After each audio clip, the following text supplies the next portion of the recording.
You are now watching the Browns of the Browns podcast.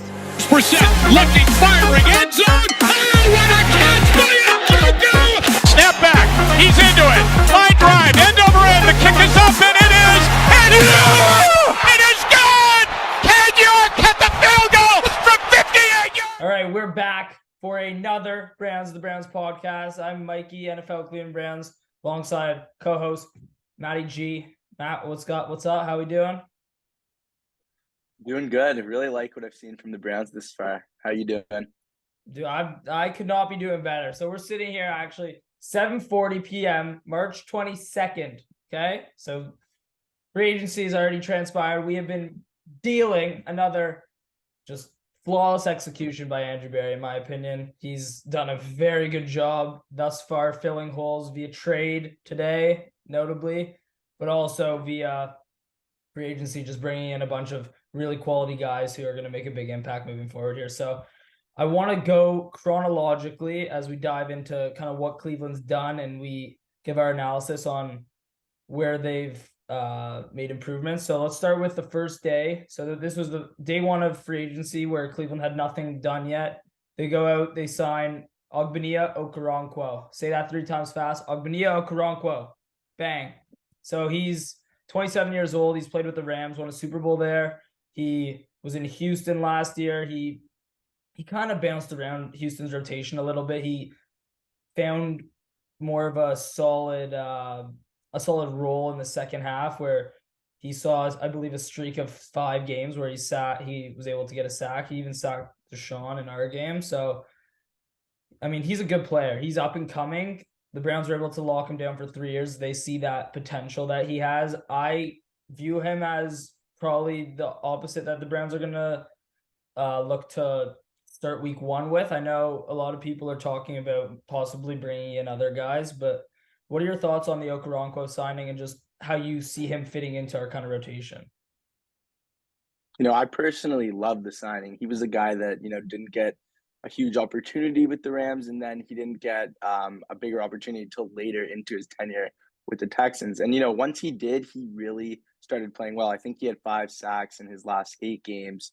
He was third. He had the 3rd highest pressure rate in the entire NFL last year, which is crazy. We now have 2 guys with him and Miles in the top 5. He's a really good high upside signing. He doesn't come with a lot of risk. I don't think there was, a ton of guaranteed money on the contract. Maybe Andrew Berry looks to add, kind of another veteran guy he could rotate in with him and Alex Wright. But this should be our, day one opening day kind of starting defensive end next to Miles. And as you said, we're going to go through it chronologically. We got another signing that came from day one. Browns actually brought back Ethan Pocic. I thought this guy played like a top 5 center last year when he went down, and we brought Froholt in there. The run game took a dramatic turn for the worse. Nick Harris could have been something good and maybe could have deserved a starting role, but at this price, to me, it was a no-brainer, to bring Pocic back on that 3-year, $18 million contract.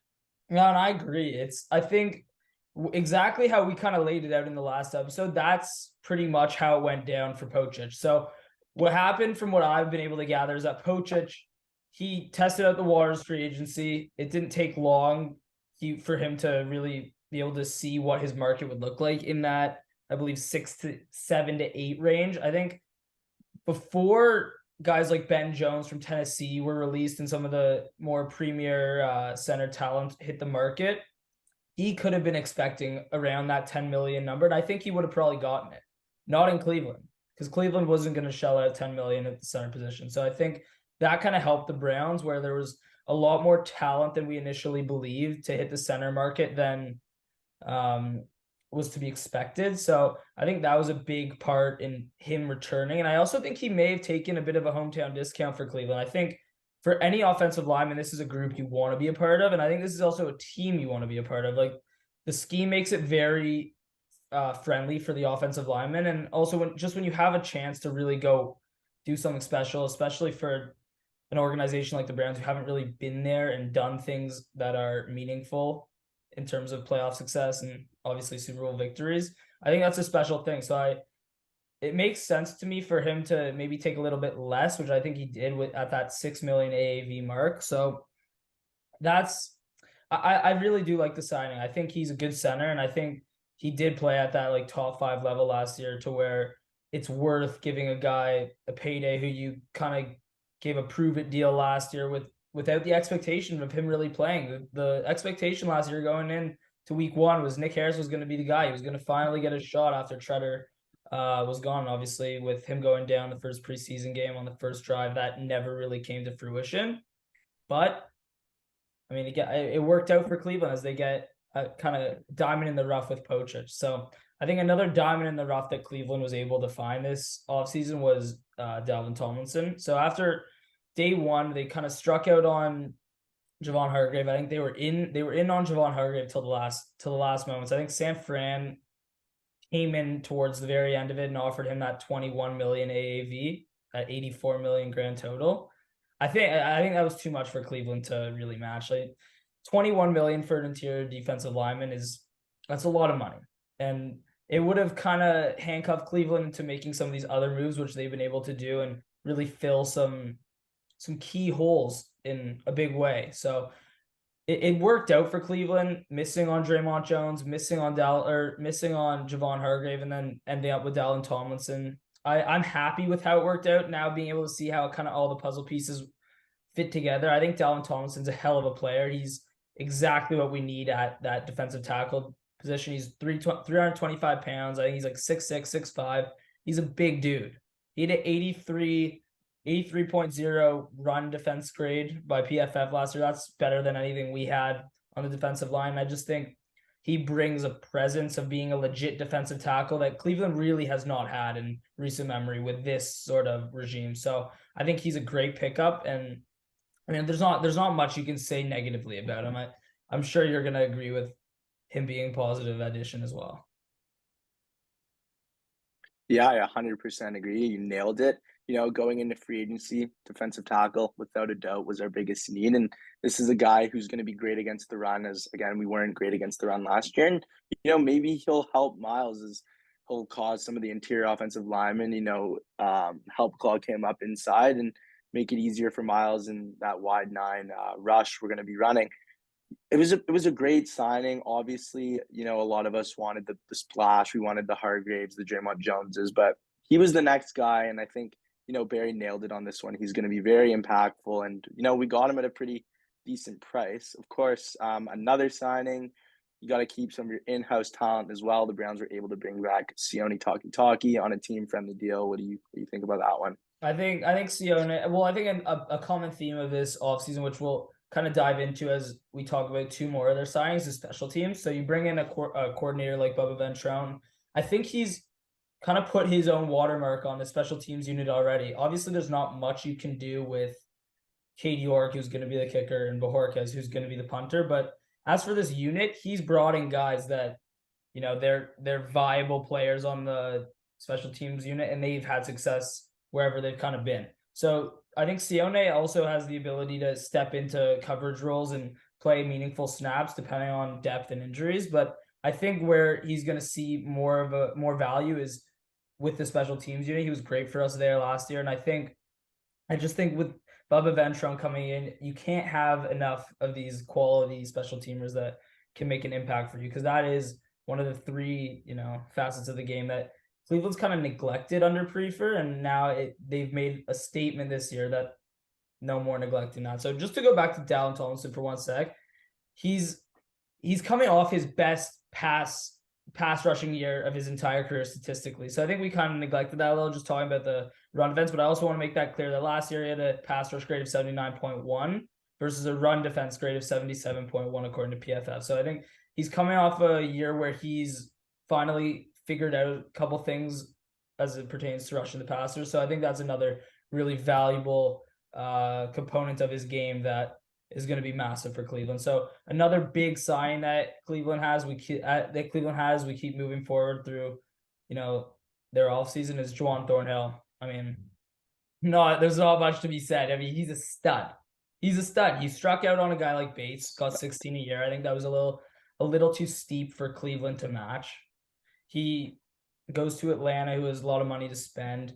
Cleveland has to look at other options. You could get Chauncey Gardner-Johnson, who his market was very weird. The deal he just signed with Detroit was interesting. He had some locker room issues. There's got to be something there with Chauncey Gardner-Johnson, because he's better than $8 million on a prove-it deal. But regardless, Juan Thornhill, he's a baller, 2-time Super Bowl champion. He was a key component of that defense year in, year out. He's a ball hawk. He's quick. He is sideline to sideline range. I mean, I love this signing. I do. I think if I have to pick one signing of the entire offseason, I think Thornhill or Dalvin Tomlinson would be my favorite. I really like the player Thornhill. I also think he's a leader, and I think he's going to bring kind of a calming influence to a defensive secondary and just a defense in general that kind of lacks that postseason experience and that experience with winning. So I think that as many times you can bring in guys with those rings, with Super Bowl experience, that's obviously going to be a plus. So I really like the Juan Thornhill signing, and I'm curious to hear your opinions on that. So I know he's a guy you really like too. Yeah, this was my favorite signing AB made of the entire offseason. As you said, he's an absolute stud. Not only is he a ball hawk, but something John Johnson was lacking was just being steady. Like, this is a guy that's not going to mess up. If he's in single high coverage, he's not going to make those errors. He's going to be really reliable and steady. Very and calm. I'm sure Jim Schwartz is very excited to plug him in. Yeah, very calm. He's going to be reliable. He's not going to make those errors that we were accustomed to seeing last year. He's a ball hawk. He's also great in, run support. And as you said, he's a great leader, as he's been very active on Twitter already, hyping up his teammates and even trying to recruit some guys. I'm very excited to watch him play next year. And I think he's going to be a home run signing for us. And then as we keep, progressing through this list, we don't have a lot of splashy signings left, but I think what Barry's trying to do here with these two T signings, Maurice Hurst and Tristan Hill, is just, try to take a flyer on one of them, see if they can, develop into anything similar to what he did with Malik McDowell a couple seasons ago. Did you have any thoughts about those two defensive tackle signings, or do you think they're going to try and add someone else? I think it's a given. Cleveland has to add another guy in that room. Right now you have Jordan Elliott, you got Perry on, Maurice Hurst, Tristan Hill, and Dalvin Tomlinson in that DT room. I believe that's everyone. So Tristan Hill and Maurice Hurst. Maurice Hurst didn't play a snap last year. I believe he had a torn pec. He missed the entire year. And Tristan Hill played with the Cowboys last year. So these are guys coming from blue chip organizations. They have experience playing with quality defensive linemen. I see them being rotational guys. I mean, there's no real other role for if they're going to be starting for you, we're going to be having issues. Okay, let's pencil it up to what it really is. Cleveland need more on the defensive line. They need more, specifically interior. Speaking, without 42 now in the second round, moving down to I think 74, you can't really expect to address that position in a starting way at that number. So I think you gotta make another move, whether it be via trade or whether it be through free agency, because there's still viable options in free agency. So I think another low-key move that Cleveland's made, which I really like, is Jordan Akins. There was another tight end. There were a couple tight ends that I actually had my eyes on, Akins being one of them. Foster Moreau was one. Who else did I have on my list? Donald Parham, who I know Cleveland did have interest in, and then Irv Smith as well as Hayden Hurst. So those are all kind of in that realm of not elite tight ends, not terrible tight ends, but like sort of in the middle where they're just quality. And I think when you're picking from that group where they're not unbelievable, having a rapport with your quarterback is so important. It separates you when there's not much to really separate in terms of numbers and production. Having a proven rapport with Watson, I believe, is what set Akins over the edge, which I'm very excited about. I think anytime you can bring in guys that have played with your quarterback, have continuity with your quarterback, and have had success, I think that's a plus, and that's something that teams should really look for. And I'm happy that Cleveland is kind of in that boat with Akins. So do you think Akins will push Njoku. And would you say it's guaranteed that he's going to be tight end 2 going into the offseason or going into the season? Sorry. I don't know if he'll push Njoku necessarily. I think Njoku's awesome. His role's set. He's going to be outstanding for us. And yeah, to answer the other question, I think he's locked going to be a tight end 2 for us. Bryant's been, pretty underwhelming when we drafted him. It looked like he was going to have, a bigger role in this offense, and it just hasn't really seemed to happen yet. Akins is a guy who had 500 yards, 5 touchdowns last year. That would have led, the Browns tight end group. He's really solid. He's got good speed, good hands, and as you said before, he's got a great rapport with Watson. I really like this signing, and I think he'll be big in the red zone, and he's going to be a really big, not a huge impact player for us, but a tight end 2 has been a need for a long time, and I think it's going to be really helpful, to have this guy. As Njoku does miss games sometimes, and I think he'll be able to fill in admirably. That's big for Stefanski. I mean, Stefanski. So going over. Stefanski loves 2 tight ends. So now you have another quality option. It's just another weapon for the Browns to kind of count on moving forward here. So yeah, I mean, it's exciting. I really like the sign. I think he's going to be a valuable role, I'd say. Maybe not the biggest role, but I think he will be a valuable role. Yeah, I agree. He's just going to do a solid job, as a tight end 2, and come in when he's needed. And then, you never know with him. He's got a lot of speed, so he can make a couple big plays for us down the line. And then just moving on, we had a couple of more low-key signings, getting some special teams guys for Bubba. We signed Mike Ford and Matthew Adams, 2 special teams aces, as Ian Rappaport said. What do you think about, those 2 signings? And do you think our special teams could be a strength this year rather than a weakness, as it has been for so long?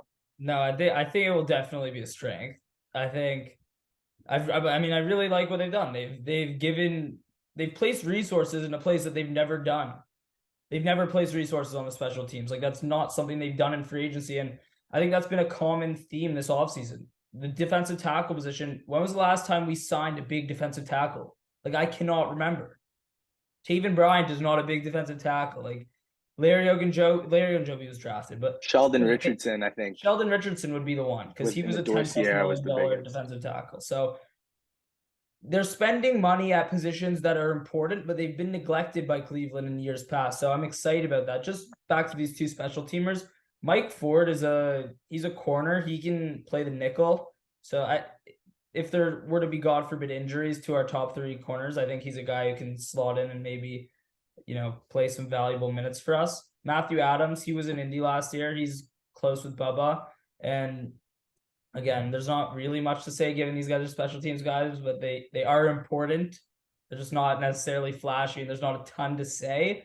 But I am excited about them addressing special teams, which has been abysmal for years. So I think both of those guys are going to be impactful on that unit. And I mean, yeah, good teams have good special teams. Good teams have solid 3 phases of football. So you can never add enough talented players that are going to make an impact regardless of what phase they play in. So another guy who may not have the biggest role, but he's an important piece. He's another guy. Like, Cleveland's addressing big and small needs. Like, Josh Dobbs, he's a quality guy. He's close with Watson. He has familiarity with the system.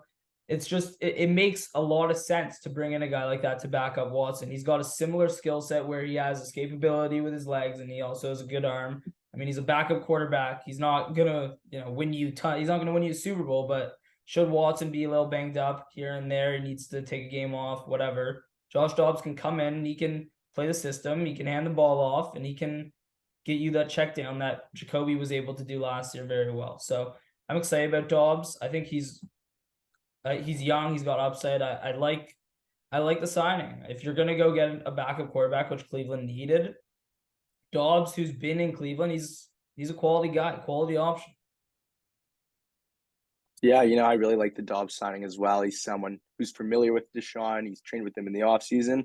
And then, of course, the Browns loved him last year, and the only reason they let him go was because they had to activate Deshaun and slate Jacoby into that role. As you said, he's not going to win you the Super Bowl, but you need those pieces, and I really liked it personally. Another guy who I was thrilled that actually happened today when they announced the re-signing was Anthony Walker. He's a great guy. I was, praying all offseason so far that they would bring him back. He's a captain for us. He's great in run support.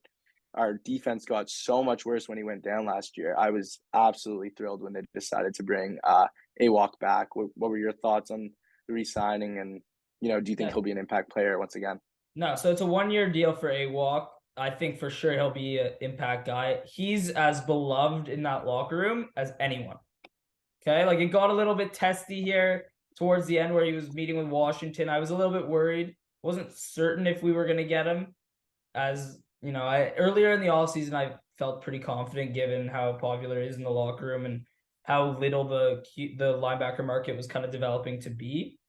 So it's big. Like he's one of the heartbeats of this defense. He's no small part of this defense. He is loved by his teammates. He was playing at an all-pro level when he got hurt, and he's a captain for this team. Like he's a big piece. If we were missing if say the Washington visit goes very well and he signs in Washington, that's a hole. That's a legitimate hole that Cleveland has to fill, and they don't have a ton of options at linebacker. You go sign Bobby Wagner, who's a little bit washed, and he'll cost more. And there's not a ton of quality options left in that linebacker market. So I think bringing him back was one of the key priorities going into the offseason before we made any of these moves. And I'm very happy with Cleveland bringing him back. I think, we still got to wait on what the numbers are going to look like. I don't think those have been released yet, but I doubt they'll be exceeding the like $3 to $3.5 million range for the year. But guys can't say good enough things about AWOC. AWOC follows the page. I messaged him today congratulating him. He got right back to me fairly quickly. He's a great guy, and you can't have enough great guys in that locker room, because as important production is on the field, like you want guys to love their teammates and want to be around them and create an environment where they want to come into work every day and they love the guy that's sitting next to them in their locker, and they want to see that other guy succeed, and they just kind of feed off each other. So that's big, and I think Cleveland's done that. They brought in quality guys on and off the field, which is definitely something that's important. So now on to the big splash. The big splash. Browns, we weren't sure where they were going to go at wide receiver. Today, it cleared up a little bit. It cleared up. Elijah Moore. Elijah Moore is a Cleveland Brown. So the Browns, they bring in Elijah Moore and a third-round pick 74, in exchange for 42 in the second round. 2023 picks. They're this year's draft. Browns get Elijah Moore. So, Matt, first thoughts.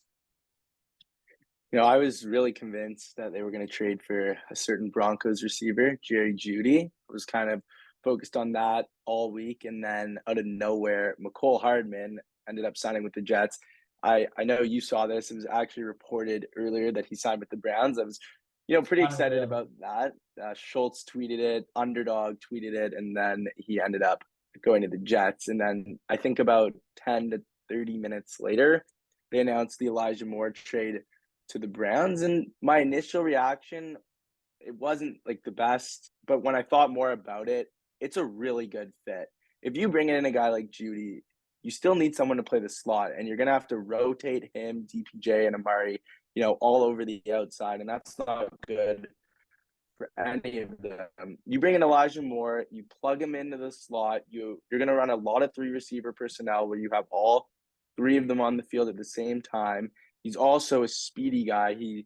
I think he ran a 4.3 in the draft. So you get a guy to play the slot, you get a deep threat, and you also have 2 controllable years of his contract at only $1.89 million, which gives you way more flexibility. And then, of course, he had a great rookie year. He's only 22 years old. I don't see any downside to this signing. And if it does play out, Elijah Moore could develop into, a great weapon. And I think he already is going to be a great weapon next year for Deshaun. And this offense could be very, very dangerous. Man, I mean, you said you phrased it pretty well. Elijah Moore he's a stud. So just his snap counts from last year, so that way you guys get a better sense of his versatility. So he took 340 snaps in the slot last year, and then he took 385 out wide. So he can play wherever across the formation, in the slot, outside. Like, there's no limit on where he's kind of going to be playing, as it would be more so with Judy or a guy like DeAndre Hopkins. So I think that's definitely a plus. I think his age is a plus, him only being 22 years old. The Browns still have 2 more years of control. And I also think Cleveland is going to want to extend this guy as soon as possible. You can't extend him until the season begins, because I think he has to have played 3 full seasons. But this is a guy who I think is a long-term piece. I know we talked about this kind of off camera before, but he by making this trade, it's not like a 2-year rental, 1-year rental. Like, this guy is young. If he can create a solid chemistry, prove a rapport with Watson, like, he's here for the long term. He'll be interlocked with Watson by the hip. Like, he could be a lifer in Cleveland. So just some more notes on him. He's in the he's a 94th percentile prospect, 99th percentile production, 90th percentile athleticism, and he's 21 years old with 3 years under his belt. So those are just some notes on him from Hayden Winks on Twitter, which I thought were interesting. I wanted to share. And I don't know, I'm excited. He brings a different kind of aspect to the Browns offense that stretch the field, take the top off, that the Browns were missing last year, that they were looking for. That's what they were looking for with Schwartz. They never got it.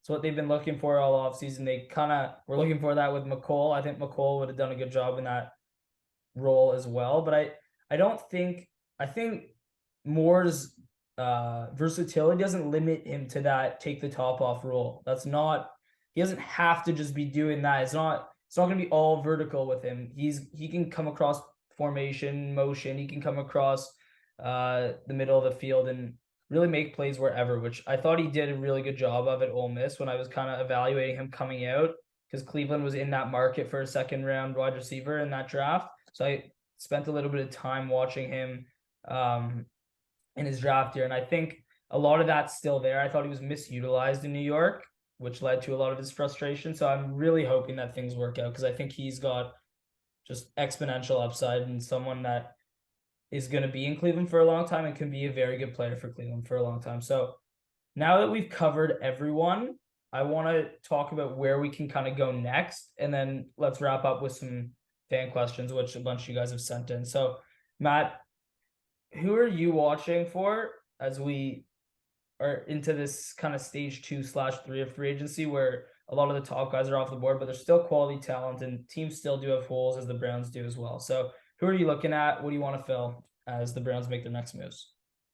Yeah, just before I get into that, I just wanted to say we had a couple needs going into free agency that were glaring. Andrew Berry filled all of them. He got the receiver. He got the DT. He brought our linebacker back. Edge. It was a phenomenal free agency, and a couple little things that, I would do. I'd try and bring in another DT, whether that's Shelby Harris, even if they want to push Calais Campbell inside.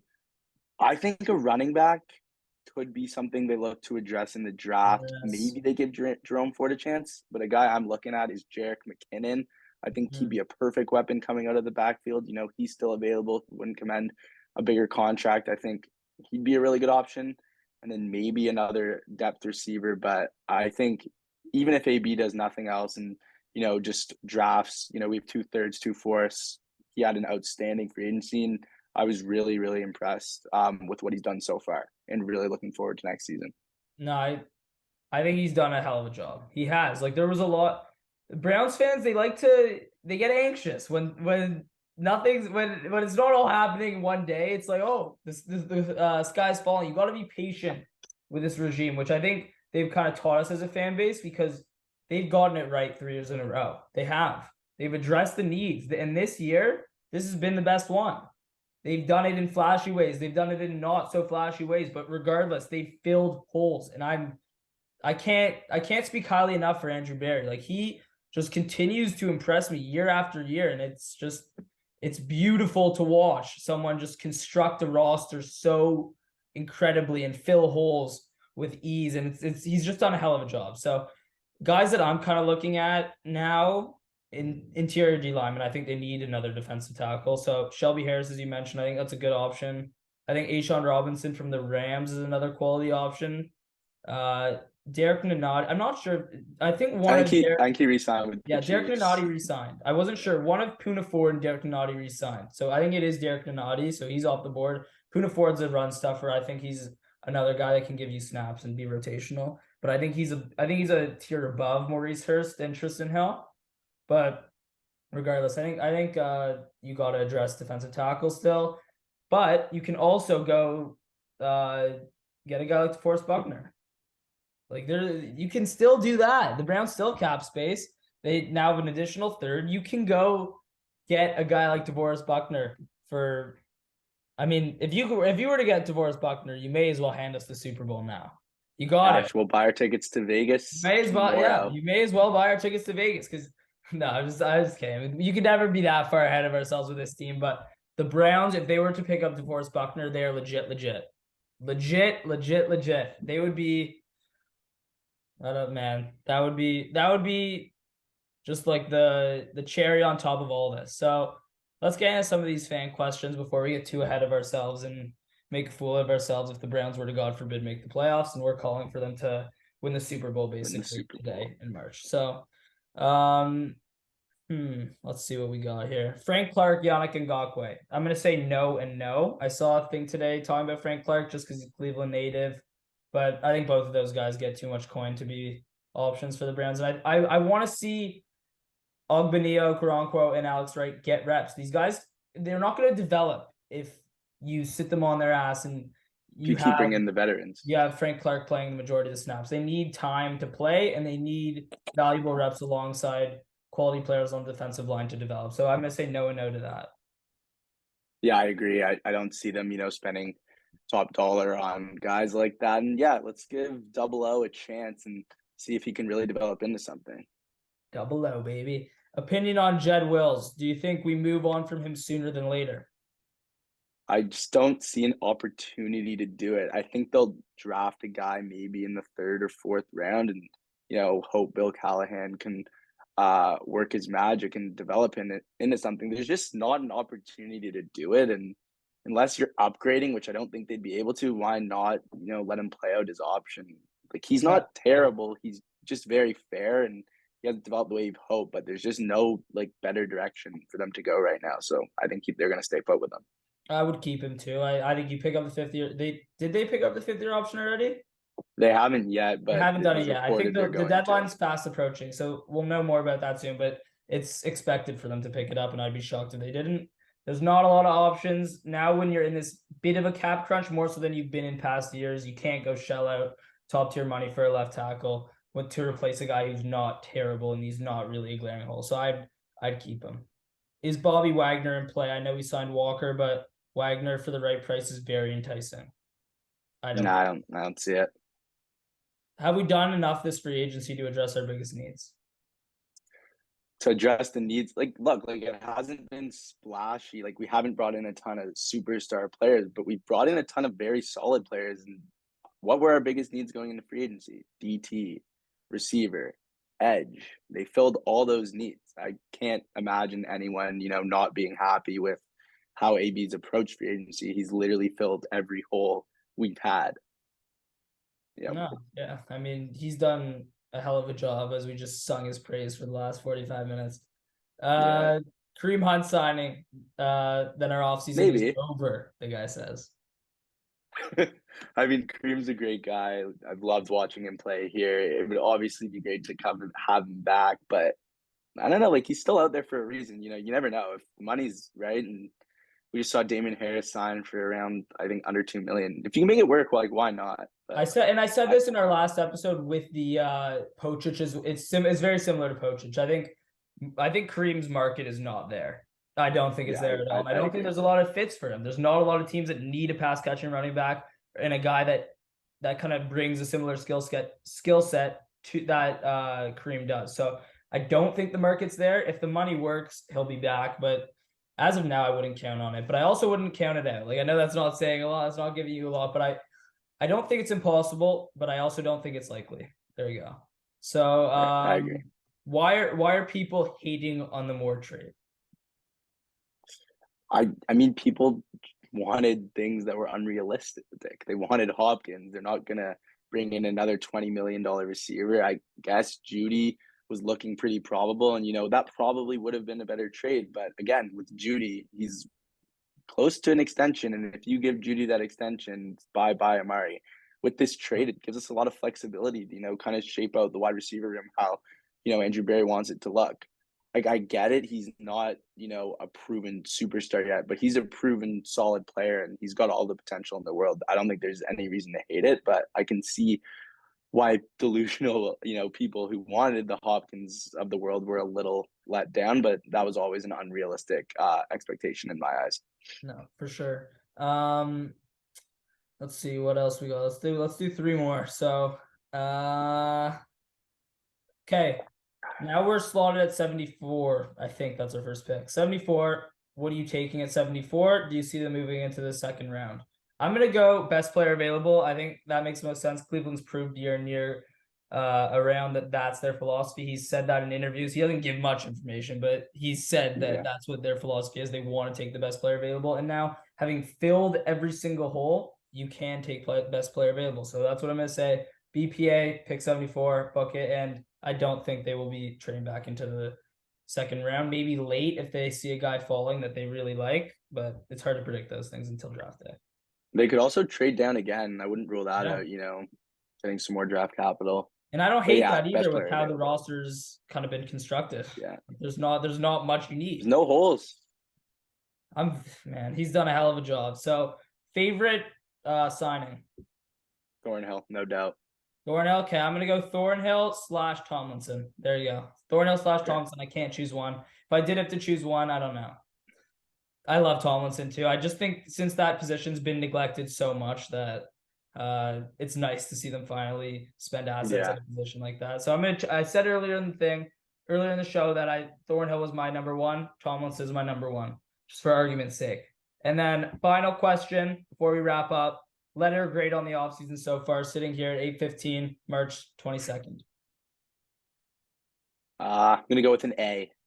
I'm gonna go A- until we get our DT2. I'm gonna go A-, but you could give these guys an A+. You could. You really could make these guys an A+. They've done a hell of a job. AB's done a hell of a job. So, any final thoughts that you want to wrap up with? I'm really optimistic for this year. I think we've at worst got a top 8 roster, and if we get 2020 Deshaun, we could win this thing. This is a good time to be a Browns fan. They've done a hell of a job this offseason, and it's exciting. Watch. It is exciting to see, and it's going to be an exciting team to watch. I know we get our hopes up every year, but this year I really believe is going to be different. We have the quarterback, we have the continuity, and we have the roster. So this is going to be special. So thank you guys for hopping on to another episode with us. We're trying to really ramp these up here in the off season and bring you guys some really quality content, because I know there's a bit of a lack in the Browns space for quality analysis of these things. And we're really excited to be bringing that to you guys. So hopefully soon we're going to get some of these guests on from the team and from the organization, and we're just going to keep firing out some really great episodes. So we really appreciate you guys hopping on, joining with us, and go Browns. This is a great time to be a Browns fan. So go Browns. See you guys in the next one.